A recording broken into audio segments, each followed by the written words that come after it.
Welcome back to part 2 of this episode of where I got into my fitness journey and how I got to where I'm at. And the last episode I finished off just around 2 avenues. I finished off with the car accident, and how I finished off with my new perspective with rehab exercises being at my forefront because of the car accident I went through. And I finished off with saying how I just started to change my life in terms of losing 35 pounds on my fat loss journey, my first ever actual hands-on personal training experience. Talked about how that changed my life from one way to another. And just ended off the podcast just talking about how, like, it doesn't matter where you come from. It doesn't matter your cards that you're dealt at the hand of you being born. It doesn't matter about who your parents are. It doesn't matter what family you come from. All of these do obviously have an influence on your trajectory in your life, but none of them are defining you by any means. And that's what I finished off with, and that's why I decided to make this a 2-part episode, because I don't want any of this to be shied away based on me saying any of it. And what I mean by that is I talk very easily about what I've been through in terms of the adversities I faced in life, and everything I'm speaking about is very, very real, and it comes very close to my heart. Even that last episode, when I talk about fitness as a kid, looking up to Arnold Schwarzenegger, being like heavily invested into like Jay Cutler, Phil Heath, watching those guys for years. I talk a little bit about my childhood inferior and where I feel my lack of masculinity came from and all those different struggles that I had. I talk about like the childhood trauma in terms of like in and out of foster care, how I feel that played a role in it a little bit. I just really give a good, captivating story of where I started this journey, because the biggest thing with being in the position that I'm in today is it's not anything that any of you guys listening or supporting me can't do.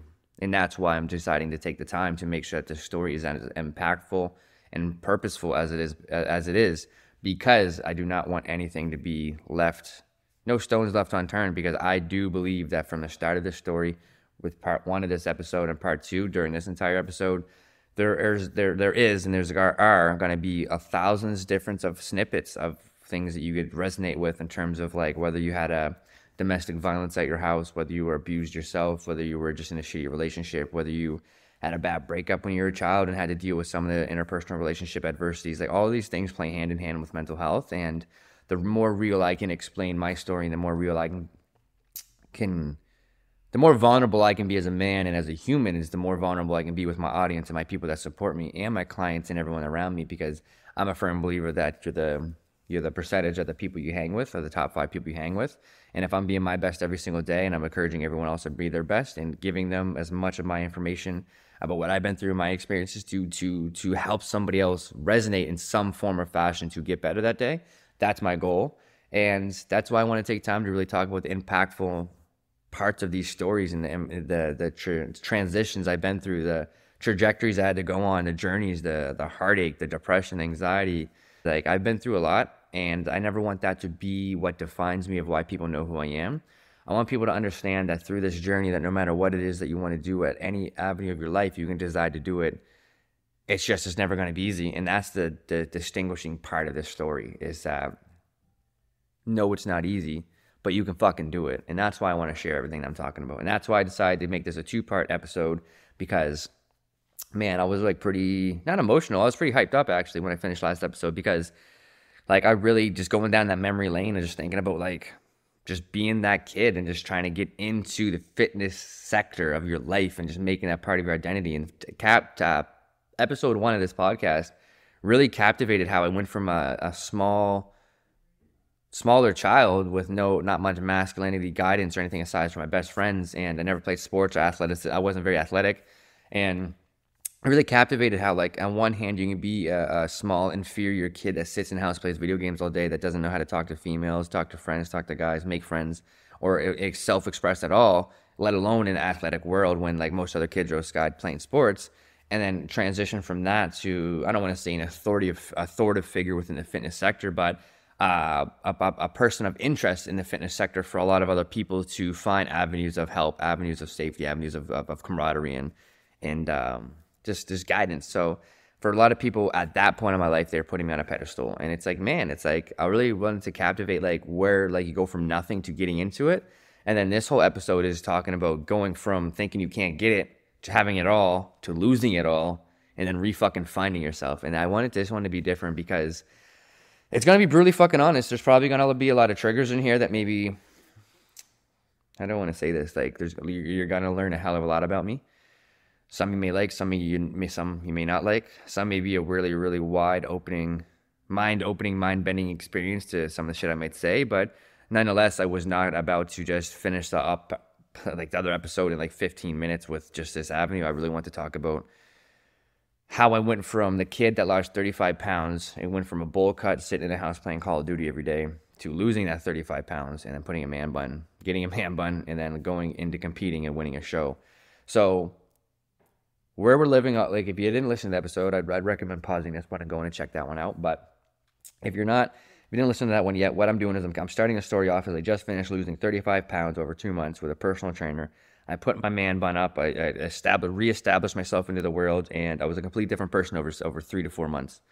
And so that's where I'm finishing off. That's where I finished off the last episode. That's where I'm starting off here. And so it's actually wild to be thinking about this story in its perspective that I am, because I never thought I was ever going to get back here, to be completely fucking honest. And I'm going to paint the picture for you. So when I lost just 35 pounds, I was actually going to the gym at the Sportsplex before the renovations. So anybody that's in Halifax, Nova Scotia, if you ever went to the Sportsplex before the renovations, you know they had carpet. It was very old school. Like, it's crazy. Even to like, we can even speak about how the gym's so like fluent for every demographic now. Like when I went to the gym, it was literally like 40-year-old men, and that was it. And if there was females, those females were on steroids, and that was the only type of females in there. And if there was females, it would have been like groups of females for athleticism, or if there was guys, they were just dicking around like me in the gym, or they were actually with athleticism. Do you know what I mean? There wasn't very much like bodybuilding workouts in the gym. Like, you know what I mean? Even when I talked to Emma or any friends that I know, there wasn't very much a gym work.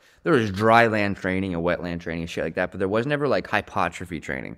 There was always a big divide between like strength and conditioning and like hypertrophy bodybuilding style. But nowadays it's more like fluent together, because again, if you can benefit both sides of it, your results in the gym are going to be astronomical.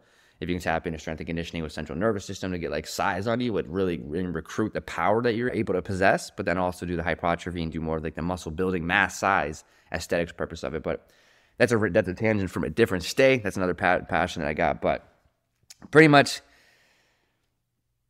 I was at the Sportsplex, lost 35 pounds, and I was feeling very limited in terms of my amenities at the Sportsplex. I felt like I was ready to upgrade, ready to go to a new gym, ready to test myself, I guess. I feel like I don't want to say I capitalized on everything I could in the Sportsplex, but I gained enough confidence where I felt like I could hang with some bigger fish, if that makes sense.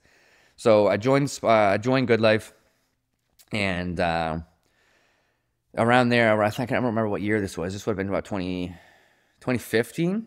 Yeah, I think around 2014, 2016, between these 2 years, I slowly transitioned to Good Life, and this is when I met the trainer that coached me for the first time for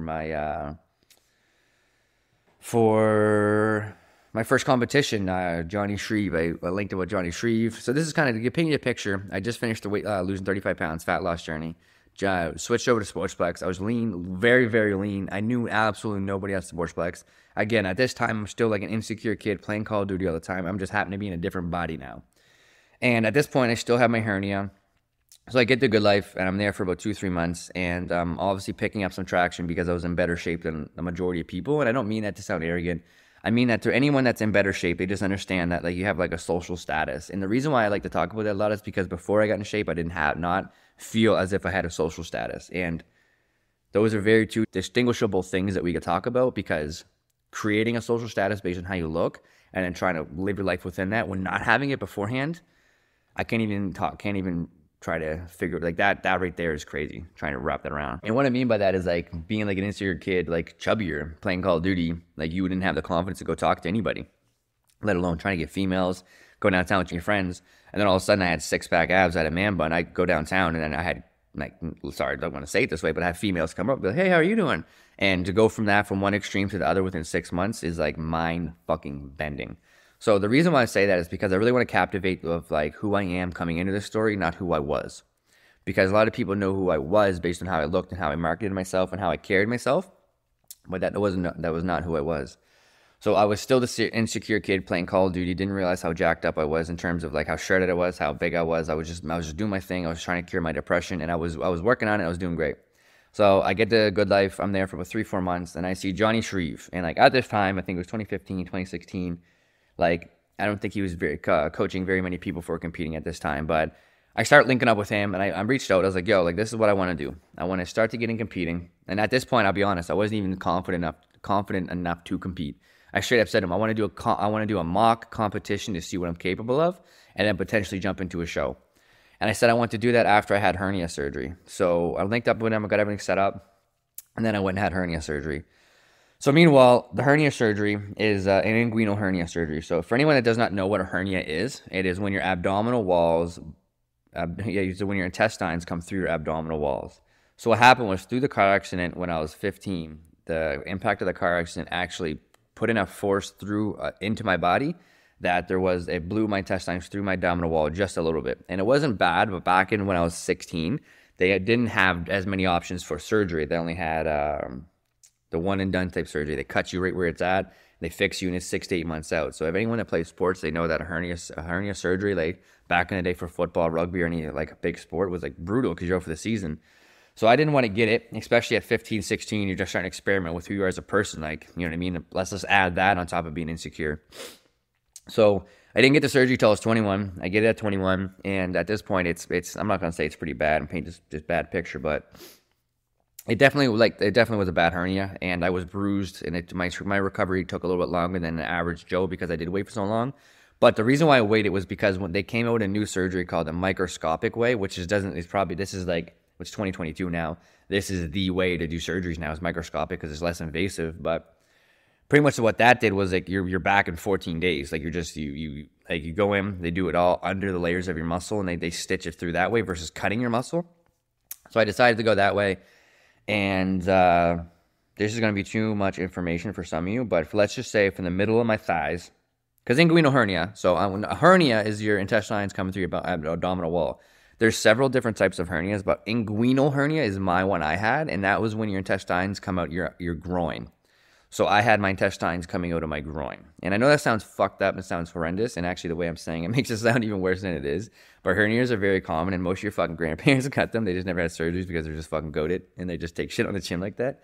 But today's day and age, we're not built that way. We go and take care of ourselves a little bit differently, which isn't judging, but it's more common. But when you explain it and break it down that way, it makes it sound a lot worse because it is fucking sucks. Like I've been through a lot in my life, and I still to this day. You can ask my chiropractor. You can ask all my friends. Like I always joke about it. We make a joke about it. It's called Hernia City. Anything lower body, I do not wish that upon anybody because they give you too much information. From the middle of my thighs to about my belly button was black and blue bruised because of this surgery. And the reason why I'm saying that is because day 15, like meanwhile, 14 days I'm sitting in the house. During this, that was actually my birthday. So September 15th. 2015, I had surgery. I was bedridden for 2 weeks, 14 days, because like literally you had to walk around with a pillow. It's almost like they treat it similar to a heart attack. So anyone that's familiar with heart attacks, that when you have in your open chest, the cavity, like you have to cough or sneeze or use a washroom with a pillow on your chest, the hole for bracing, because the stitches, you don't want them to come out. So for 14 days, I'm sitting there walking around with a pillow, and anytime I cough, go use a washroom, go upstairs. Like I couldn't even walk. Like, it was crazy.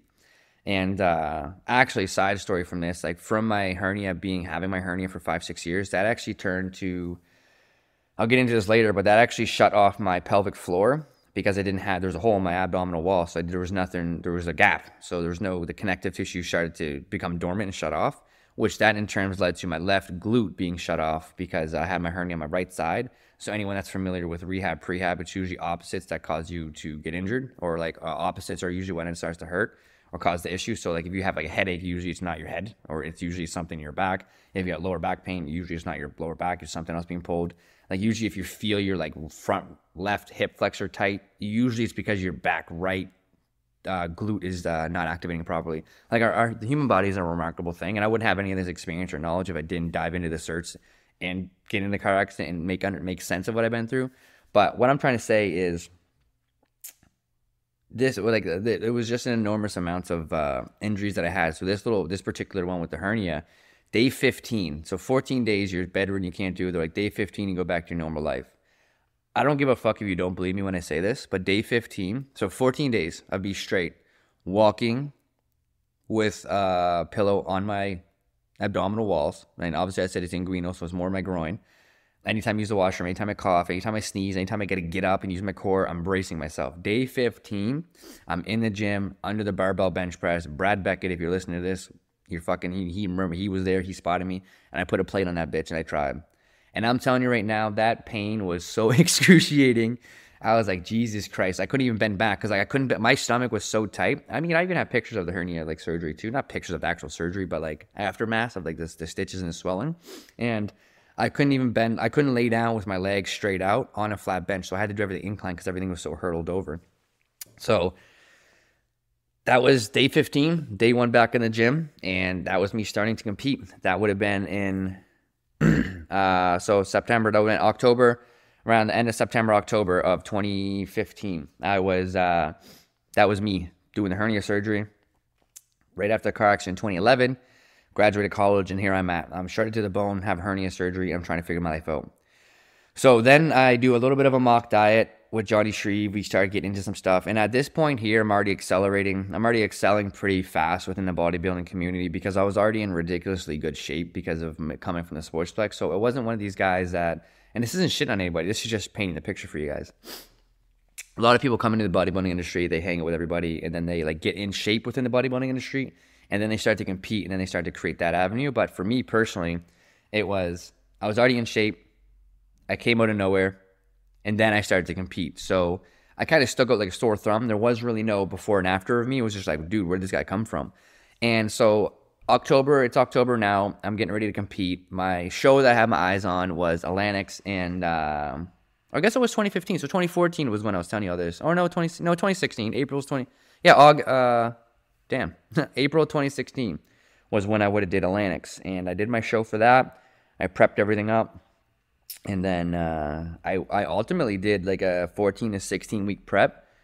Got even more shredded than my other journey. I got more understanding in the gym, and I ended up getting like absolutely fucking peeled. I don't remember how much I weighed. I think I ended up like weighing on stage at like 154 or something. Like it was really low back then. But this is kind of like the turning point where it's like, I'll be honest, and this is why I love doing the podcast and being who I am, is I don't know how I'm going to express the next part of this story because things start to get crazy at this point. Like 2014, I'm insecure, playing Call of Duty, eating McDonald's every day. 2015, I start to have the hernia surgery. I'm in the best shape of my life. I'm going from too scared to talk to females. They're coming up to talk to me. I'm still insecure, not really making mental work, but physical work's going to the ceiling.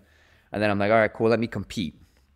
So I compete, I get into it, and I fucking fall in love with it. Every avenue of competing, I fell in love with it. I never played sports before. I can't even explain it. And this is where it gives me so many cold chills, and I feel so blessed and honored to be in the position that I'm in because I fucking love competing. I don't know what it is about it. Like there's such a bad stigma with it where people, they think like, oh, bodybuilders are egotistic, they're this, they're that, there's that. And there's a lot of that out there, don't get me wrong, which is why I don't hang with a lot of these individuals within the community because I don't necessarily agree with how they run their lives. And again, like there's a lot of experiences and stuff that I've had with certain people that I will talk to, and I'm definitely going to ruffle feathers with this whole everything I'm about to say. But that's the whole point of this journey, is to be honest with what I've been through, speak of it from my perspective, and no one can take my truths away from me. And the biggest thing about bodybuilding is that the camaraderie and the community within it is fucking unmatched. And I don't give a fuck what sport you play. I don't care who you hang with. I don't care. I don't care. The bodybuilding community is insane. And I think the biggest reason why I'm so confident to say that is because I never played a lick of sports. All my best friends played sports. Everyone in my life, my closest people played sports. And I was always very envious of that. But with sports, unless you go to the big leagues, whichever sport that may be, once you get to a certain age, you're fucking sitting in the commercial gyms or the private gyms like CrossFit, and you're sitting with people like me, and then all of your judgment, all of your shit you said about sports being superior, whatever the fuck you said and everything you've learned your whole life is a lie at that point. And I don't mean it to say it's a straight up lie, but to go on a little tangent, how many people play sports, they leave their sports, and like, how do I go to the gym? And I'm not talking shit. Like, I'm straight up not talking shit. I'm just breaking it down for the levels of it. You know what I mean? Like, I had my other podcast, I talked about athleticism and how Like, I fucking applaud everybody with athleticism. That's why people that have high athleticism can come into the bodybuilding industry and fucking go off, because they you can't. The type of strength and conditioning and the central nervous system conditioning and the power output that you can get from sports, like, you can't get that from the gym unless you put in the fucking work. And the work's not even comparable, you know what I mean? Like, trying to get, like, powerlifting and doing power snatches and clean and jerks, that's not the same as fucking running back. Like, you know what I mean? Getting a ball and trying to run 40 fucking yards out the field, getting 6 people tackling you. That's not the same as playing basketball and trying to do that shit, or hockey. Like, it's just not the same. Your body recruits things differently. And it's never comparing them, because it's apples and oranges. They're not the same. But the biggest thing about it is that both of these narratives or subjects I'm talking about are health and fitness. So bodybuilding, the reason why I feel like it's not compared to sports as much is because it's not as regulated, which is why there's so many bad people within the industry, because there's thousands of bad coaches out there for all these sports, and we know about that. Like, look up everything in the news right now for, like, the Team Canada hockey and shit. Like, we get that stuff happens. It's just we don't hear about that type of stuff as much with the bodybuilding industry, or that matters. It's not that important, because bodybuilding just isn't as regulated. That's just what it is. And for the longest time, like, I allowed everyone to make me feel like I was inferior based on my bodybuilding needs or my bodybuilding. I don't know. Like, I just can't even really explain. Like, I just have a passion for bodybuilding. From going from like looking in the mirror from my part 1 episode of this and saying, fuck, like, I know what it's like to be like, I don't know if I'm going to make it the next few days because I'm so fucking depressed, to have your eyes sight on a fucking stage when you're like, I want to step on stage as low body fat percentage as I can, maximizing all my muscular anatomy as much as I can. And I'm like self-expressing myself with my posing routine. And that's a form of self-love that I can't describe, that during the next journey that I'm going to speak on, I lost. And that's what I came back and found, and what I help people find now. And that's why I wanted to explain that a little bit, because there's so much stigmas between everything. And I'm 2023, I'm coming back. I'm coming back to the stage. I'm going to compete. I'm going to do it completely naturally, because I'm going to get into that in a second. And I'm going to change the stigmas about it. Like, I identify as a bodybuilder, like, you know what I mean? I never played sports, so I'm not going to sit there and pretend to be somebody I'm not. Do I have the knowledge to train athletes? Fuck yeah. Do I understand the central nervous system and the physiology of all that stuff and the algorithms of the heart rate? And, well, not algorithms, but that's how I talk about it, because it all is just fucking science. Yes, I do. But if you want me to play hockey straight up with somebody, I'm not dumb. I'm going to get fucking, like, annihilated. You know what I mean? I can't recruit that. But I want to explain all that because bodybuilding, I believe, is such a healthy fucking sport when you find people in it that are healthy. And I'm not saying anyone around here is not healthy. I'm just saying that there's a very fine line of no different than healthy partying and getting some time off from your hard-earned life versus partying every weekend and being a fucking idiot. So this is going to take a turn of events quick. So April 2016 comes around. I want to compete. I'm shitting fucking bricks. I'm like so scared, and I did it. You know what I mean? I came 16th out of 32, but this is the kicker. Out of 16 out of 32, everyone came 16th at that point. So I came dead last, same with everybody else, but it was a phenomenal fucking learning experience. It was absolutely mind-boggling. It was like, to be able to, like, it was crazy. It was Atlantic, so to give you a picture, it's all of Atlantic Canada.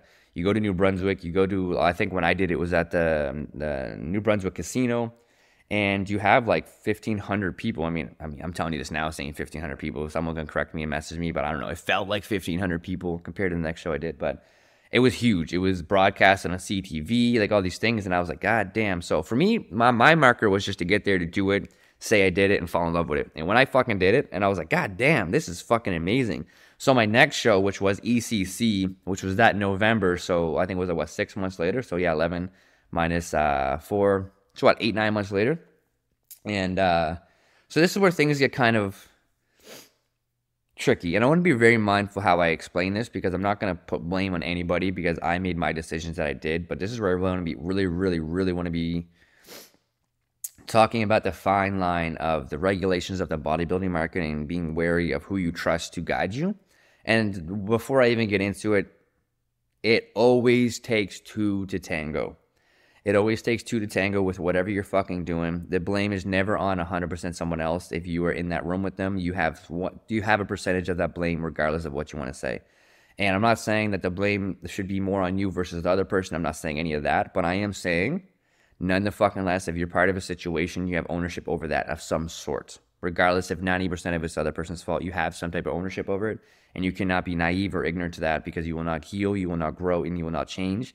And the negativity will prosper above that mindset, and you will spiral into deep depression, and it will not be nice. So I'm going to say it that way because, as you know, this story is 2016. Right now it is 2022. We're going on 6 years of me not competing. 6 years of me falling out of this. 6 years of me in my house, soul searching, where did I go wrong? And I'm leading this up because it's like, this is a big turning point, because at this point, I was 100% natural in the gym. I wasn't even going to talk about any of this stuff. I did battle with addictions. No one knows what my addictions were. And it's actually crazy. I'm going to talk about it now. And I never ever thought I was going to be able to talk about it this fluently, but I guess I am. So what happens is you compete. There's no regulation. And again, I'm not blaming anybody. But then it's like, okay, cool. You came 16-0 to this. You did X, Y, and Z very well. Let's see what you could do if you tried this. And I was like, okay, cool. I'll bet. Let's do it.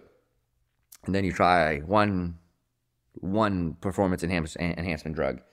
You take one for a show, and then you're like, oh shit, okay, cool. So what I did is I started to experiment with performance enhancement drugs just a little bit, because this is where it becomes in a fine line where I'm not going to blame anybody, but I'm going to paint the picture so you can understand.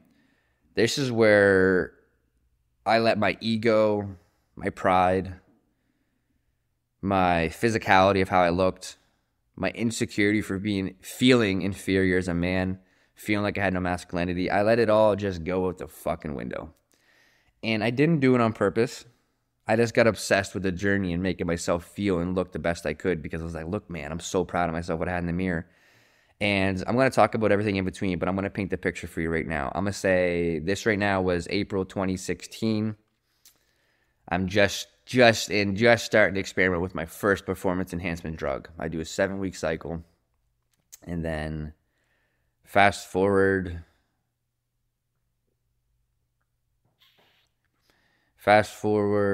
damn, 14 to 16 months later, I'm a full-blown addict.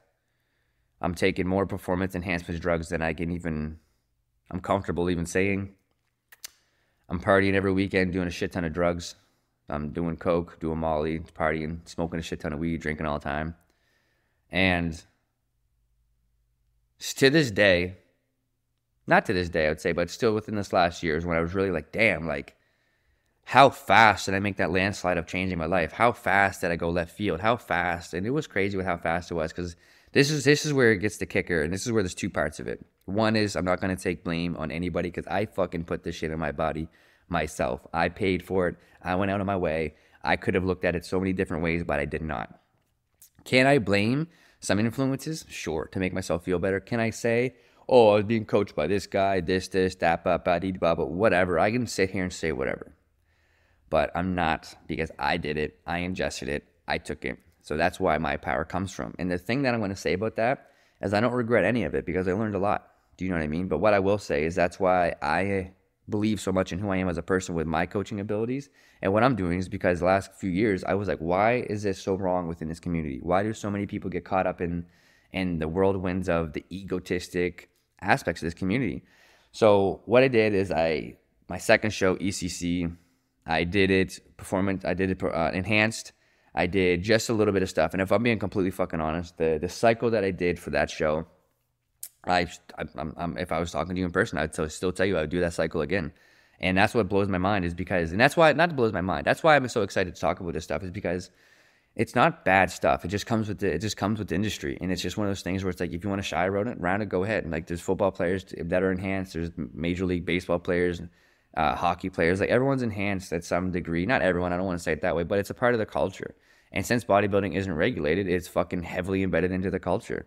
So it's one of those situations where very, very fast into your career of competing, it's either shit or get off the pot. Either go 110% natural and get your blood drawn and tested, which literally when you're doing that, you can't even smoke weed, and it's illegal. You know what I mean? There's certain avenues that make that difficult.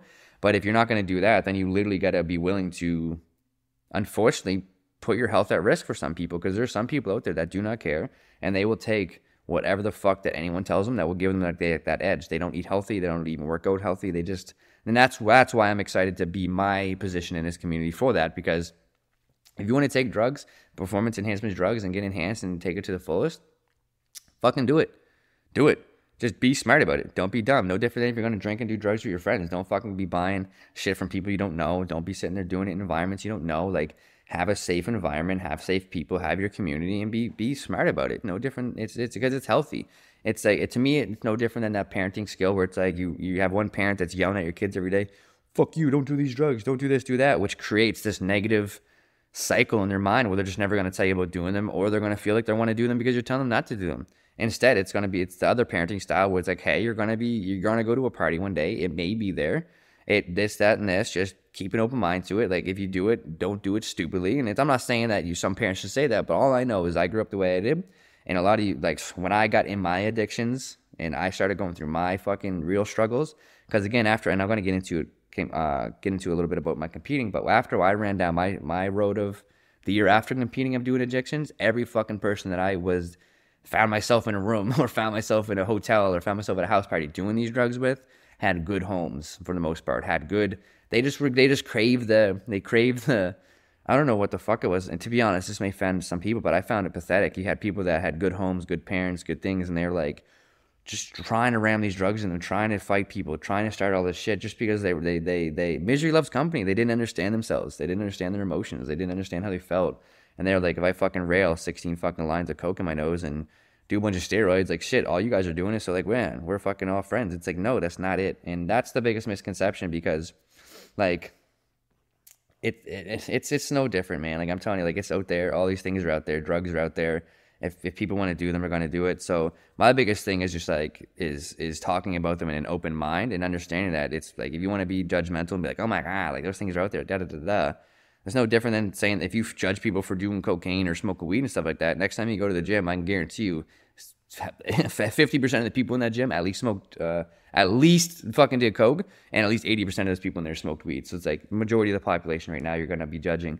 And that's kind of a side tangent, but the reason why I'm saying that is because, like, so many people judge these different avenues of, like, drug addictions, the different avenue of, like, where you can get drugs and how it happens. But man, we're all fucking human, and, like, every single person that's listening to this has went to high school, and if they didn't, they went to some type of party where someone popped some shit on the table that you didn't want to talk about.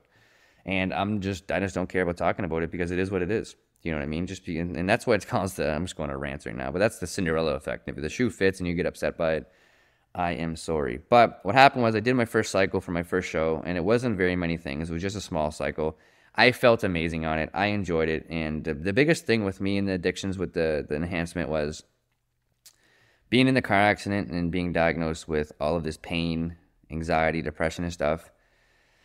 And this is where it gets hard, because when I was on PEDS, which was testosterone, taking testosterone every week, I never had a headache. I never had migraines. I wasn't in pain anymore. And that's what made it hard for me to get off of it, because ideally, when you're competing, you just do your cycle during your show. And there's nothing wrong with that. Like, it's just like, you can't beat them, you join them. But make sure, like I said, you do it smartly. If you're, like, doing PEDs and you're not fucking eating clean, you're not doing any of that stuff clean, in my opinion, and I don't care if this offends you, you're a fucking idiot. Like, the reason why I excelled so fast was because I had my nutrition in check. I had my hydration in check. I had my workouts in check. So when I took it, it was like NOS. It was like that extra thing that made me stand out. It wasn't like, and anyone that knows Ronnie Coleman, when Ronnie Coleman got into the Olympia, he was taking PEDs, he was taking enhancements. And his first year or two, he didn't do that well. And he even made a joke about it, saying he started talking to everyone else and said, what are you guys taking? And when he found out what everyone else was taking, he won the next fucking, like, 8 years in a row. And the reason is because maybe he had his nutrition and his hydration and his movement patterns in lock. So when he did take the PEDs, it amplified it that much more because he deserved it. He was not cutting corners with his hard work. He was not cutting corners with anything with these performance enhancement drugs. And that's what 99% of you guys do in the gym right now that take these things, is you guys cut fucking corners. And that's why I like to talk about it, is because when I was enhanced for the first year, I was not cutting no fucking corners. And that's why I excelled the way I did. And that's why I went down. That's why I seen so much success that I did. That's why I went from being 16 out of 32 people to first in battling for overall, was because I went from literally 16th out of 32 people to first out of like 30 people within 7-8 months. And that was because of that. And I put a lot of work into it. I never want to discredit my hard work, but this is where the slope opens up. Because then after that show, it's like, well, look, you won. Look what else you could take. Look what else you could do. And then that's when you start to get into the cutting corners and start and all that stuff. So then I go from November of 2016 to May of 2017 within that small gap period. So that's what, December, January, February, March, April, May. Within 6 months, I'm a full-blown addict. I'm on more performance enhancement drugs than I can fathom. I don't even remember all of them I was taking. I remember 99% of them, but I'm not going to say I remember all of them because I don't think I do, to be honest. I'm pretty sure I do, but just to like, I got to be honest with myself, you know what I mean? I'm not going to be naive and ignorant to myself and say I remember them all, but that turn of events was absolutely insane. Like with how fast I got so invested in and taking all these different drugs, because it goes from, before I got into competing, it was like I was insecure to even step on stage and take my shirt off at the beach. And then you win your first show and you're like, man, like I don't care. I'll go downtown to a club or go into the gym and I have the confidence to go up and talk to anybody. And then you just get high off of that. You're like 2 years ago, I was depressed and wanted to kill myself and didn't even understand. I didn't like myself in the mirror. And then now I'm so arrogant, so overconfident that I feel like I walk up to anybody. And that led me astray. It led me astray heavily. I ended up just fucking getting egotistic, not understanding myself, just started drinking a lot. I stopped competing because I didn't have my mindset right for it, right? I was on so many drugs that there was one day I was at work and I wasn't sleeping at all because all the drugs I was on, there were stimulants to kind of get ready for the show. And I think I started taking one, and I think there was known to fuck up your sleep a little bit. And I think I was like 4 or 6 weeks out from a show. And like, man, I was going to be fucking massive for the show. But I wasn't following my diet. I was stressed out. And this is the thing too, is I was taking all these things and it caused me to have a mental breakdown. I lost my absolute mind. I was at work at my old job and I fell asleep at work. I was like, had my head on the desk and someone came in and was like, yo, I need you to come out and help me with something right quick. I put my head up. I was like, and I remember my heart just fucking, I'll never forget it. My heart was just beating. And I was just like, God damn. So anyone that deals with anxiety knows that when you wake up with that heart-wrenching fucking anxiety, and it's just like, and I was like, fuck, man. But it was like 11:30 a.m. and I was just falling asleep on the desk. So I was sitting there, I was like, oh, cool, I'm going to crack this energy drink because I have no energy. Took 2 or 3 chugs of this energy drink, and I was like, I'm going to go out. I start walking back and forth.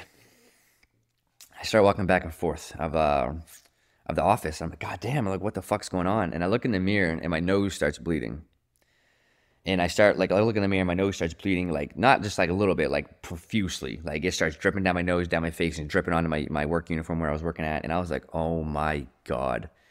I immediately start panicking. I start crying my eyes out a little bit because I'm like, what the fuck? Because at this point, like November that passed 6 months ago, I was on 3 to 4 performance enhancement drugs. And I know that does sound like a lot, but when you're doing it in the shows, like that's really not that many. Cause like, again, like the main ones are that's a different story. But this picture I'm painting right now of me having a breakdown and bleeding, my nose is bleeding and things like that, I'm probably on 15 agents. And that gives me cold chills, to be honest with, because there's a lot of times of me telling this story, I was scared that people were going to take my success away with who I am today for that. And I understand that is so fucking far from the truth, that my success is built off the back end of my adversities.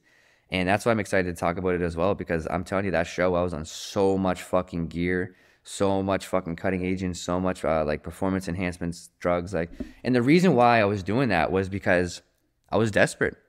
It went from like an insecure kid with depression being like, fucking, I don't know if I'm going to live the rest of my life. I hate how I look, to you could take this and be an Olympia next year. You could take this and be here next year. You could take this. And again, this is where I make that fine line where I'm never going to sit there and talk about like anyone else persuading me, because I made the decisions myself. And that's what I'm talking about. Be careful of who you trust in the bodybuilding industry and your community and stuff. But when you get into these things, make sure you're doing it for the right reasons. Because in my head, I was like, yeah, you're right. I could do this.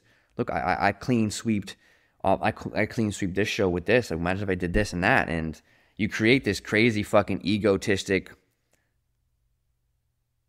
tyranny in your head of building yourself up to be this person. And what happened, to paint it clearly, is I ended up competing this show after that mental breakdown. That mental breakdown was 4 weeks out from the show, three or 4 weeks out from the show.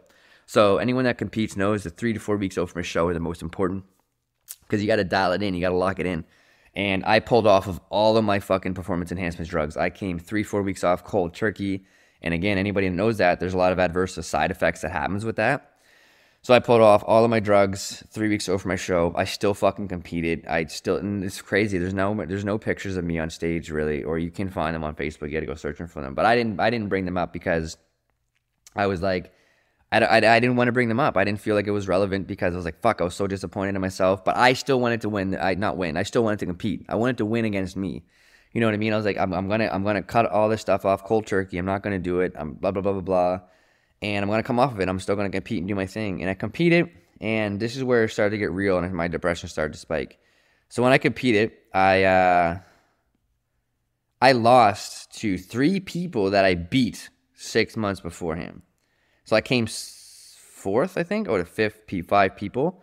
And the guy that beat me, the guy that came number 1, he didn't compete in the show beforehand because he was already qualified for provincials. But I came in 4th, and the 3 people that beat me beforehand, so technically I should have came in 2nd, which would have qualified me, I believe, for nationals. But this time it didn't qualify me for nationals because I came in 5th or 4th or something. The 3 people that beat me beforehand, I beat at the other show. But the reason why they beat me this time was because I was egotistic. I wasn't doing it for the right reasons, and I was just pounding a hell of a lot of drugs in me and trying to get my shit situated that way. I was trying to rush the process. I wasn't doing it the proper way. And then that's where I do blame the guidance of this community in terms of people just being like looking for their because again, like I'll go on a little tangent and I want to leave it on this before I transition into the next thing. But with this aspect, man, there's a lot of these coaches that need to learn how to pick out these signs of their athletes struggling. And I'll be honest, I still believe that 90% of these people in this industry, I don't trust them.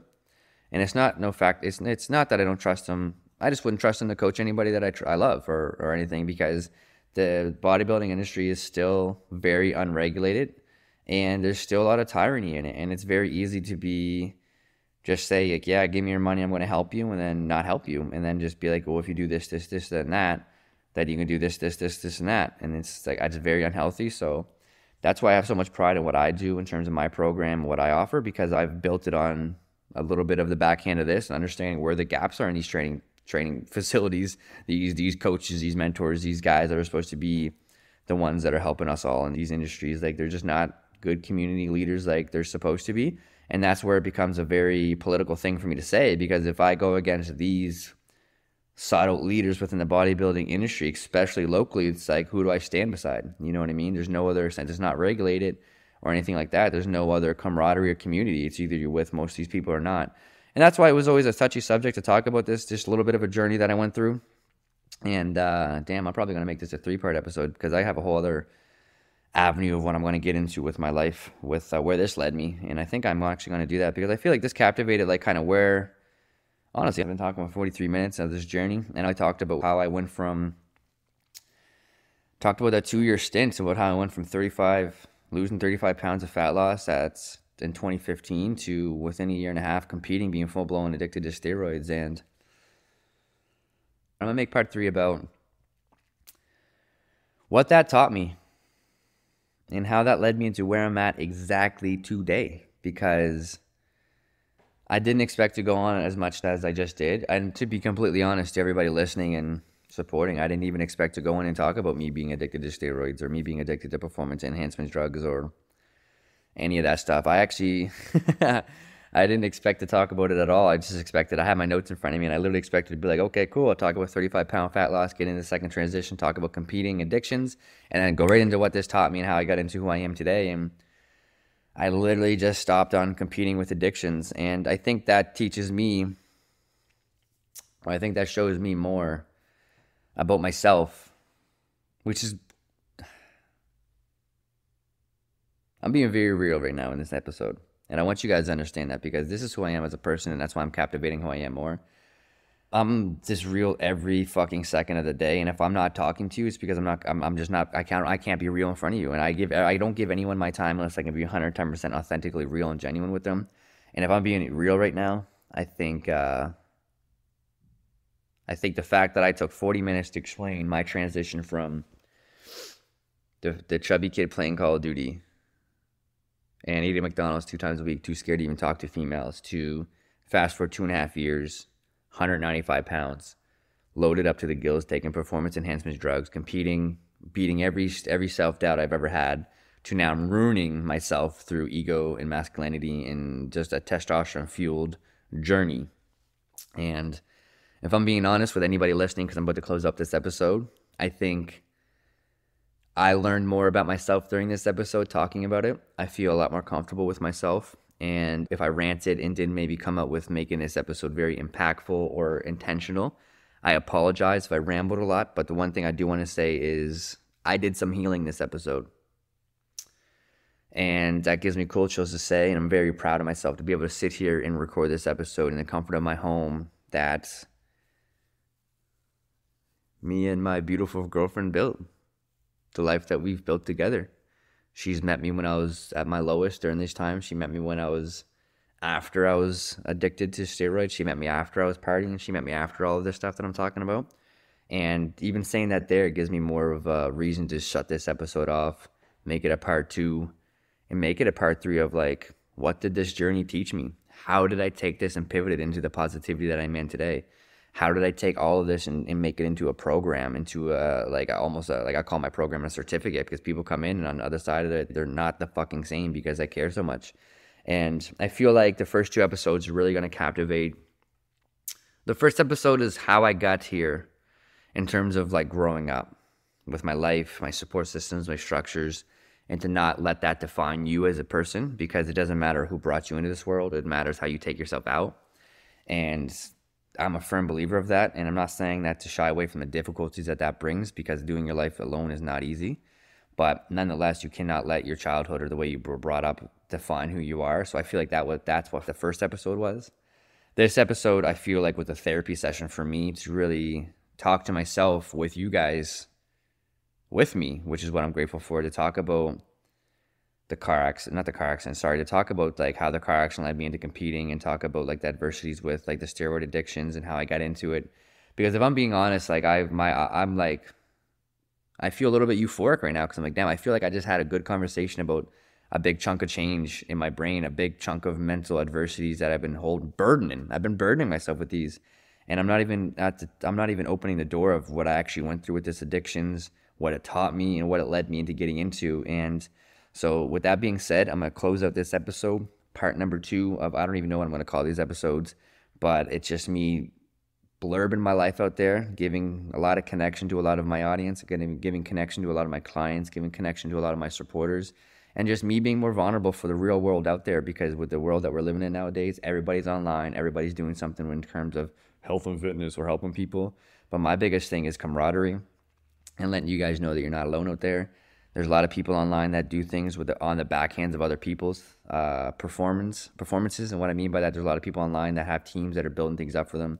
And the thing that I take the most pride in is that I'm sitting here by myself in my garage with my podcast set up, speaking to you from the heart, speaking to you from love, speaking to you from genuine care for your future, genuine care for what I believe in that you're capable of as a human being, and Jesus, I got a speech impediment so bad. I got roasted so bad last night from my party that we had. Can't say Christian or Kristen, espresso, whatever. But if you're listening to this, I want you to know that I love you. I got a lot of respect for you, and I believe that you can do anything that you fucking put your mind to. Whatever adversities you're facing right now, this too shall pass. And anything that you're going through, just understand on the other end of this storm, is on the other end of this table, on the other end of this journey is going to be an immense amount of understanding of who you are. And within that is going to be more, that energy there is more captivating than anything else that you'll ever see in this world. So keep pushing forward. Don't fucking give up. And if there's one thing I can get you to take away from this entire fucking so far part 2 series that I didn't expect to make it this long, is gamble on yourself, believe in yourself, and if deep down you know that you do not have malicious intent and you're a good person, then no matter how many times you gamble on yourself, you will always fucking win. Let's get it.